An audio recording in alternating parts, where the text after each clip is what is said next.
Hello cher Piment, merci de votre fidélité à suivre PP News. Direction la ville de Boisflé au lavage auto des Amazones. 48 87 04. En prélude à la tenue à Abidjan des demi-finales mondiales pour le titre de champion WBC de Muay Thai, demain 18 juin 2021 au Palais des Sports de Treichville, une de nos équipes a pu obtenir une interview avec l'un des athlètes de cette compétition. Il s'agit de Bilal Chareuf, 26 ans, 4 fois champion de France pro et membre de l'équipe de France. Pour lui, sur le ring, il ne s'agit pas de taper juste pour taper, mais réfléchir. 48 25 2.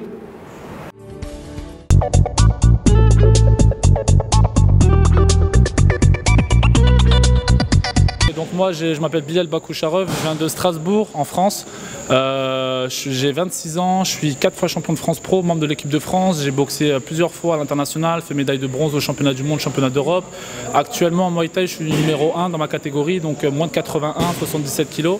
Et donc là aujourd'hui je suis prêt à défier le monde entier pour prouver que je suis le meilleur au niveau mondial. Alors tu es classé en catégorie WBA, c'est ça? WBC. WBC, ok. Qu'est-ce qu'elle représente pour toi la WBC? La WBC c'est une ceinture que je visais quand j'ai commencé ma carrière. Donc c'est une ceinture où je me suis toujours dit, avant de terminer ma carrière, il faut que je l'ai. Donc aujourd'hui, on est en train d'atteindre cet objectif. C'est une consécration et je suis complètement prêt pour ce combat-là. Je donnerai tout, quitte à laisser une jambe, un bras, mais cette ceinture-là sera à moi et je ferai tout pour la gagner. Qu'est-ce qui fait un champion? C'est d'abord la patience, parce que moi, ça fait 13 ans que je fais de la boxe thaï. J'ai commencé il y a 13 ans, aujourd'hui j'ai 26 ans. J'ai vu des jeunes qui ont commencé avant moi, qui sont montés beaucoup plus vite. Mais il y a une phrase que j'ai entendue quand j'étais jeune et que j'ai toujours gardé à l'esprit, c'est « je veux pas briller, je veux durer ». Et durer sur le long terme, c'est important, préserver son corps, faire attention. Et aujourd'hui, j'ai peut-être pas eu ce que je voulais rapidement, mais petit à petit, avec de la patience, du travail, du sérieux, on obtient toujours tout à la fin. Et aujourd'hui, j'ai un peu le résultat de mon travail, donc on m'offre l'opportunité de boxer pour la ceinture que je vise. Je ferai tout pour l'avoir. Et ensuite, on continuera sur la suite. C'est une passion? C'est plus qu'une passion. C'est un mode de vie. C'est un mode de vie. C'est ça. On mange Muay Thai, on vit Muay Thai, on dort Muay Thai. Le matin, on regarde des vidéos.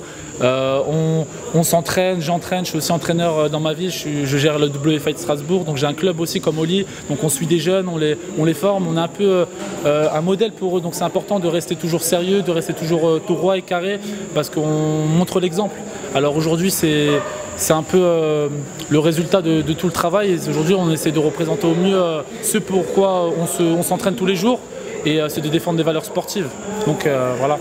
Attends, pendant qu'on y est, qu'est-ce que tu penses de Oli? Oli, c'est un très bon boxeur. C'est un ami que j'ai rencontré par hasard au championnat du monde en 2014 en Malaisie. On avait parlé, discuté, etc. On a toujours gardé contact. Et depuis, c'est devenu comme un frère pour moi. Oli, c'est un peu ma version ivoirienne. On a le même vécu, on a le même parcours, on défend les mêmes valeurs.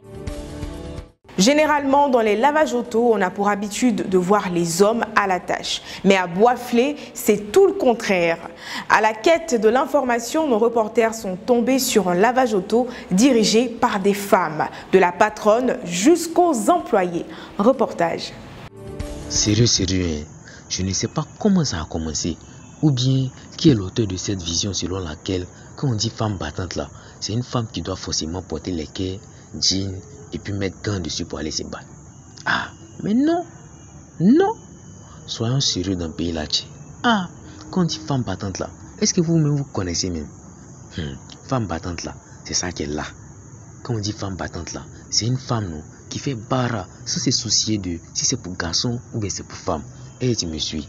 Voilà, c'est ça on appelle femme battante. En tout cas aujourd'hui, on est dans la ville de Boisflé. On va faire un petit coup de tête avec elle. Tu vois un peu? Pardon, faut suivre. Bon, mon mari a toujours eu l'idée de ça. Donc, quand on a eu un peu d'argent, il y avait déjà un lavage ici et puis la personne a voulu vendre et puis il a racheté. Les hommes n'aiment pas travailler. Ils viennent une semaine, 2 semaines, tu ne les vois plus. Bon, elle c'est ma soeur, ma petite soeur à moi. Elle c'est ma belle-soeur, l'autre c'est ma soeur, ma cousine. Donc c'est nous qui lavons. Vous-même vous voyez, hein, c'est ça qui est là. Ah, c'est que nous on peut faire à peu près souple là. C'est ça on est en train de faire comme ça là. Au passage, on fait un gros coucou à toutes les femmes battantes de Boisflé, en passant par Soubré et tous les gloglos de Nyaprayo. En tout cas, force à vous les mères. Je rappelle que vous aurez la retransmission de l'événement en direct de la page Facebook de Pépé Soupe à partir de 17 h. Aussi en présidentielle, nous y serons non seulement pour capter les meilleurs instants, mais aussi pour vous faire plein de cadeaux à travers des jeux. Ne vous faites pas raconter cet événement auquel votre média digital a décidé d'associer son image. Merci et à la prochaine.